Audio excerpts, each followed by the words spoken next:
This is Optimal Relationships Daily, episode 1926. The Best, Worst Advice on Helping Kids Learn to Help Themselves by Macy Stafford of handsfreemama.com. Hello, everybody, and welcome back to ORD with me, your host and narrator, Greg Audino. As we do each Thursday and Friday, I've got another parenting post for you today from one of our newest contributors, Macy Stafford. I'm excited to share more of her work for you. So let's get right into this one and optimize your life. The Best, Worst Advice on Helping Kids Learn to Help Themselves by Macy Stafford of handsfreemama.com. This summer, I got the best, worst advice for helping teens become more autonomous, meaning they learn to help themselves. Best, worst advice? How can it be both, you ask? I'd love to explain. And find out I am not alone in this. See, it all started at the summer orientation hosted by my daughter's college back in June. I was seated in an auditorium with 200 parents, eager to learn the ins and outs of supporting their first-time college student. The faculty advisor addressing us really got our attention with the following suggestion. When your college freshman texts you with the problem they're having, I suggest you don't respond right away. Yikes. We'd been warned that what we were about to hear would be uncomfortable, but for someone formerly addicted to helping, that suggestion fell into the category of agonizing. Even though I wanted to put my fingers in my ears and sing, la la la, I can't hear you, I listened to the logic behind the advice, which was, in that space between the young adult vocalizing the problem and the parent response, is time for them to problem solve for themselves. Okay, so I understood the rationale, but this strategy for cultivating autonomy in our budding young adult felt more than uncomfortable to me. It felt wrong. The more the college advisor elaborated on it, the deeper I dug in my heels. This is the worst advice, I silently scoffed. I will not do that. Well, past experience tells me that whenever I have a strong internal reaction like that, it means something has struck a chord. And it would serve me well to investigate why. Luckily, these summer months gave me plenty of chances to wrestle with this idea. Out of the bazillion pieces of information relayed to parents during orientation, I thought about the dreaded delayed response, DDR, the most, especially when my daughter told me about a problem she was having. I simply couldn't imagine being silent on purpose in her time of need. And then something happened. My plan to accompany my daughter to the long course swimming state championships at the end of July was ruined by COVID. I got sick, really sick. I would not be navigating roads, rooming with her, or doing anything an enthusiastic swim mom loves to do. My daughter would be doing this without me. I regrettably broke the news to Natalie over the phone from my basement bunker and headed back to bed. While I slept most of the day, she arranged for a friend to accompany her on the long drive. She mapped out a route that avoided one of the busiest interstates in the country.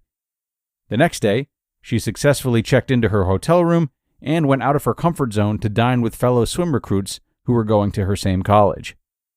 When my daughter returned 4 days later, she gave me a detailed report of her adventure. She described a few things that had gone wrong and a lot of things that had gone right. I immediately noticed a new confidence and enthusiasm about the future. As if reading my mind, she explained, I think I chose the right college for me, a place where I can belong.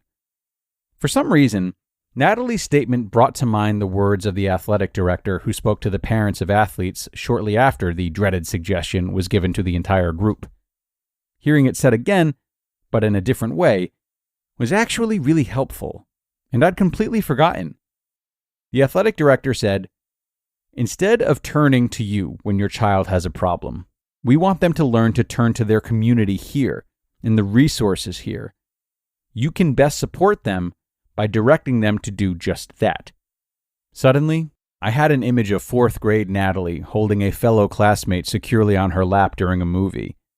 I hadn't been there, but I was able to envision it given what the child's parent said. The mother wrote, "Please tell Natalie thank you for me. I was tucking my child in bed, and she told me Natalie was the only one in class that let my daughter sit in her lap. She is our cuddly and nurturing child who feels safer when tucked in a lap, even at 10 years old. She said that Natalie held her for the entire movie, and that it was the best day because of that one thing. I'm sure that mother never imagined that this image of two girls creating community right where they were would be the image I needed now, almost 10 years after the fact. This notion of reaching out to the resources and helpers in one's proximity is a vital skill that I want to reinforce when my daughter turns to me with a problem. The truth is, I love to be needed, perhaps to a fault.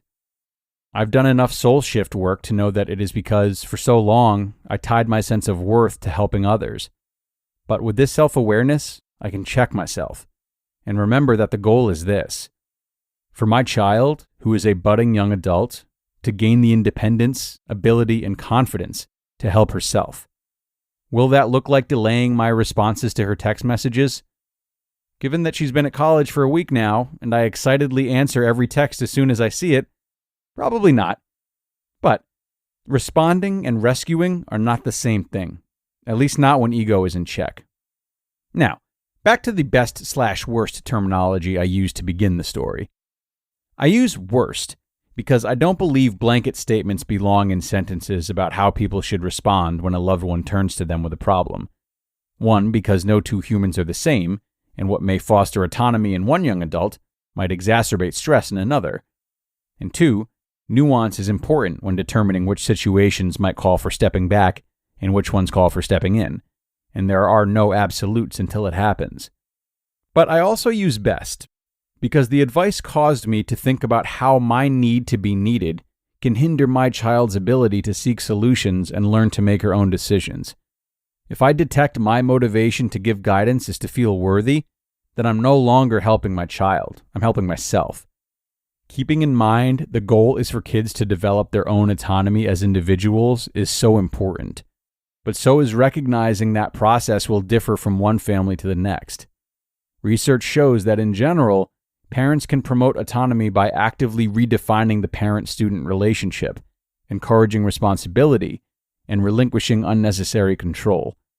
How that looks in your family will look different than mine. But when it comes down to it, I think there's a universal hope for our budding young adults. That wherever they are, there will be a safe lap for them to crawl into, and that they won't hesitate to become one for someone else. You just listened to the post titled, "The Best Worst Advice on Helping Kids Learn to Help Themselves" by Rachel Stafford of handsfreemama.com. From Marvel Studios. Carol Danvers, prodigal child of the Milky Way. How goes it out there? I think I found something. On November 10th, Captain Marvel returns. We are at war. They're targeting every place I call home. And a new chapter begins. What are you prepared to do? Witness a hero, a fighter, an avenger. Give her hell! Watch me. Marvel Studios, The Marvels, rated PG-13, may be inappropriate for children under 13. In theaters November 10th. Tickets on sale now. And thanks a lot to Rachel for this one. It was interesting to hear about her response to DDR, as she put it, initially meeting this advice with resistance, as of course she wanted to be a consistent source of support in her daughter's life, which I think many parents can relate to.